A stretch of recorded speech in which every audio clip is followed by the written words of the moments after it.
সুপ্রিয় দর্শক, আপনি কি ভালোবাসার মানুষটিকে ফিরে পেতে চান?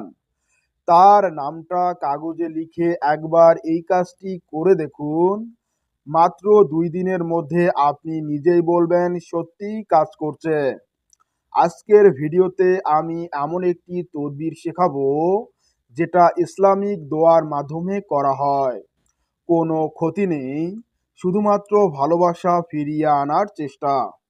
আজকের এই তদবিরটি অর্থাৎ তাবিজটি যাদের জন্য, যেমন সম্পর্ক ভেঙে গেছে আর সে ফিরে আসে না, অথবা মনোমালিন্যের কারণে দূরত্ব হয়ে গেছে, এমনকি ভালোবাসার মানুষ আপনাকে মূল্যায়ন করতেছে না অথবা আপনাকে এড়িয়ে যাচ্ছে, এমনকি কেউ আগে ভালোবাসতো এখন দূরে সরে গেছে। তবে আপনাদেরকে বলে রাখি, এটি হারাম বা অবৈধ সম্পর্কের জন্য নয়, কাউকে জোরপূর্বক কিছু করতে নয়। এই পদ্ধতি একেবারে নিরাপদ এবং পবিত্র দোয়ার ভিত্তিতে, যা আমি আপনাদেরকে বিস্তারিত নিয়ম পদ্ধতি সহ বলে দিব। আপনার করণীয় কি, কিভাবে আজকের এই কাজটি করবেন, বিস্তারিত জানিয়ে দিচ্ছে। দেখুন বন্ধুরা, এই কাজটি করতে আপনার যা যা লাগবে, যেমন সাদা কাগজ, যেটা আপনারা এখানে দেখতে পাচ্ছেন স্ক্রিনের মধ্যে, এরকম সাদা কাগজ এবং একটি কালো কালির কলম, যা আপনি আমার হাতে দেখতে পাচ্ছেন, একটি কালো কালির কলম, এবং আপনাকে মোমবাতি নিতে হবে। এরপর আপনাকে একান্ত জায়গা, যেখানে কেউ আপনাকে বিরক্ত করবে না, এমন একটি জায়গা নির্বাচন করে নেবেন। তারপর আপনি পূর্ব দিকে মুখ করে বসবেন। বসার পর 3বার দরুদ শরীফ পাঠ করবেন। যে কোনো দরুদ শরীফ আপনি পাঠ করুন। আমি আপনাদের সুবিধার জন্য একটি দরুদ শরীফ স্ক্রিনের মধ্যে পিন করে দিলাম।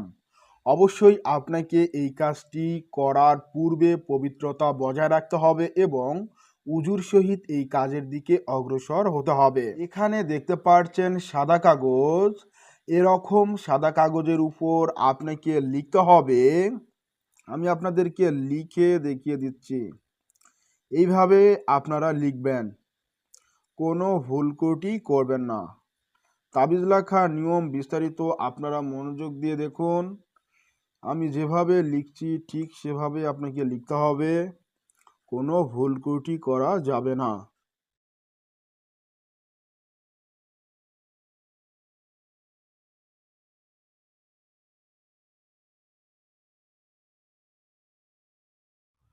যখন আপনার এই দোয়াটি লেখা হয়ে যাবে, তারপর এই দোয়ার নিচে আপনাকে সেই কাঙ্ক্ষিত ব্যক্তির নাম আগে লিখতে হবে। আমি একটি মেয়ের নাম লিখলাম, তারপর আমার নাম লিখব, এইভাবে একটি প্লাস চিহ্ন দিয়ে তারপর আমার নাম আমি লিখে দিলাম।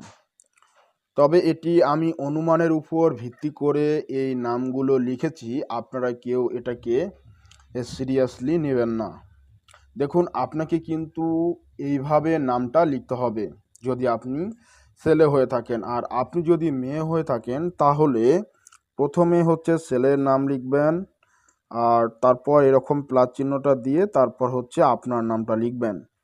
তো এইভাবে আপনারা কিন্তু নামটা লিখবেন। আমি আপনাদেরকে দোয়াটি লেখার বিষয়টিও বলে দিলাম এবং এই দোয়াটির নিচে আপনাকে কিন্তু নামটা লিখতে হবে। যদি আপনি ছেলে হন তাহলে এইভাবে নামটা লিখবেন, আর যদি আপনি মেয়ে হন তাহলে এইভাবে নামটি লিখবেন। যখন আপনার এই যে তাবিজের সম্পূর্ণ কাজটি করা হয়ে যাবে, তারপর আপনাকে একটি দোয়া উচ্চারণ করতে হবে। আপনাদের প্রত্যেকের সুবিধার জন্য দোয়াটি স্ক্রিনের মধ্যে বাংলায় লিখে দিয়েছি, আপনারা এভাবে দোয়াটির উচ্চারণ করবেন। ইয়া ওয়াদুদু ইজমা বাইনি ওয়া বায়না ফুলানাতা বিহাক্কি হুব্বিকা লি নাবিয়াকা মুহাম্মদ সাল্লাল্লাহু আলাইহি ওয়াসাল্লাম।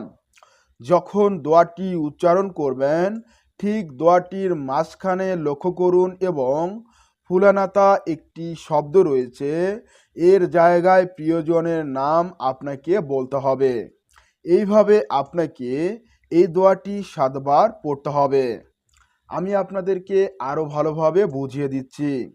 যেহেতু আমি সাগর সুমিকে বশ করতে চাচ্ছি, সেক্ষেত্রে আমাকে বলতে হবে ইয়া ওয়াদুদু ইজমা বাইনি ওয়া বাইনা সুমি বিহাক্কি হুব্বিকা লি নাবিয়াকা মুহাম্মদ সাল্লাল্লাহু আলাইহি ওয়াসাল্লাম। আর আপনি মেয়ে হলে ছেলের নামটি বসিয়ে এই দোয়াটি উচ্চারণ করবেন। যখন আপনার সব লেখা ও দোয়া পড়ে নেওয়া হয়ে যাবে, প্রিয় দর্শক, যখন দোয়াটি নামসহ 7 বার উচ্চারণ করা হয়ে যাবে এবং তাবিজটি লেখা হয়ে যাবে, তারপর আপনাকে এই যে তাবিজটা আপনারা দেখতে পাচ্ছেন যেটা লিখলেন, সেই তাবিজটা আপনারা মুড়িয়ে নেবেন কলমের মতো করে, মানে গোল করে মুড়িয়ে নেবেন। যখন মুড়িয়ে নেওয়া হয়ে যাবে, তারপর মোমবাতির সাহায্যে তাবিজটি অর্থাৎ কাগজটি আপনাকে পুড়িয়ে দিতে হবে। যখন তাবিজটি আগুনে পুড়াতে যাবেন এবং আগুনে যখন তাবিজটি পুড়তে যাচ্ছে, তখনই আপনাকে বলতে হবে, হে আল্লাহ, যেমন আগুনে এই কাগজ ভস্ম হচ্ছে, তেমনি আমার প্রেম তার হৃদয়ে স্থায়ী হোক। আমি বাংলা স্ক্রিনের মধ্যে লিখে দিব, আপনারা এখান থেকে দেখে নেবেন এবং এই কথাগুলো বলবেন। তারপর চোখ বন্ধ করে মনে মনে তার মুখ কল্পনা করুন। দোয়া শেষ হলে আপনার যে ছাই অর্থাৎ তাবিজটি যখন পুরানো হয়ে যাবে, তারপর কিন্তু ছাই অবশিষ্ট থাকবে।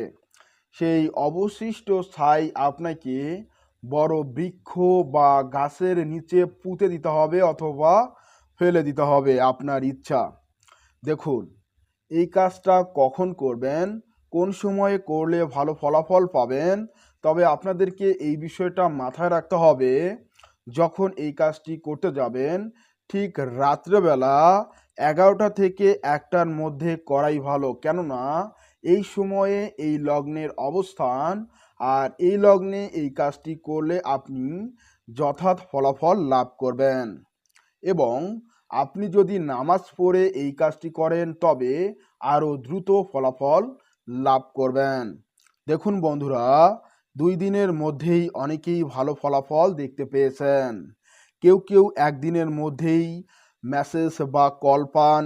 আপনি চাইলে 7 দিন পর আবার করতে পারেন আপনাদের প্রয়োজনে, যদি আপনি রেজাল্ট না পেয়ে থাকেন, তবে আপনি 1-2 দিনের ভিতরেই রেজাল্ট পাবেন ইনশাআল্লাহ। আপনাদের জন্য সতর্কবার্তা, প্রিয় দর্শক, আপনারা অবৈধ সম্পর্কের জন্য করবেন না, কাউকে কষ্ট দেওয়ার উদ্দেশ্যে করবেন না। হালাল সম্পর্ক ফিরিয়ে পাওয়ার জন্য ব্যবহার করুন। দোয়া করার আগে অন্তত পরিষ্কার রাখুন। ভিডিও দেখে হুবহু অনুসরণ করুন। নিজের মতো করে কিছু করবেন না, তাহলে ফলাফল পাবেন না। আমি আপনাদেরকে সম্পূর্ণ আমার যে প্রয়োগ পদ্ধতি সেটাই কিন্তু আপনাদেরকে বুঝিয়ে দিলাম। আমরা কিন্তু এভাবেই কাজ করে থাকি। সেজন্য আপনাদেরকে আমি এই বিষয়টা বুঝিয়ে দিলাম যে আপনাদের করণীয় এটাই। তবে আপনারা একদিনে যদি রেজাল্ট না পান, তাহলে একটু সময় নিয়ে আবার এই কাজটি করবেন। প্রিয় দর্শক, এটা একটা তাবিজ বা বশীকরণ পদ্ধতির মতো হলেও এতে পবিত্র দোয়া ও মনোযোগ ব্যবহার করা হয়। মানুষের নাম ও মন একসাথে কাজে লাগে। আল্লাহর ইচ্ছায় মনের মধ্যে টান সৃষ্টি হয়। এই পদ্ধতি বহু মানুষ করেই উপকার পেয়েছেন, কিন্তু কাজ করবে তখনই যখন আপনি মনে মনে বিশ্বাস নিয়ে এই কাজটি করবেন। ভাই ও বোনেরা, যদি এই তদবির আপনাদের উপকারে আসে, তাহলে অবশ্যই ভিডিওটি শেয়ার করবেন। এমন কেউ থাকলে যাকে ফিরে পেতে চান, আর নিজের মনটা যদি পবিত্র থাকে, তাহলে আজ রাতেই করুন। ভিডিও ভালো লাগলে একটা লাইক দিন, নিচের কমেন্টে লিখুন বিশ্বাস করি মন থেকে ডাকছি, আর চ্যানেলটি সাবস্ক্রাইব করে পাশে থাকুন। পরবর্তী ভিডিওতে আরও কার্যকর তদবির নিয়ে আসছি। আর আপনারা সকলেই আমার জন্য দোয়া করবেন, আমিও আপনাদের জন্য দোয়া করি। আল্লাহ যেন আপনাদের ইচ্ছাকে কবুল করে। সকলে ভালো থাকবেন, সুস্থ থাকবেন। খোদা হাফেজ।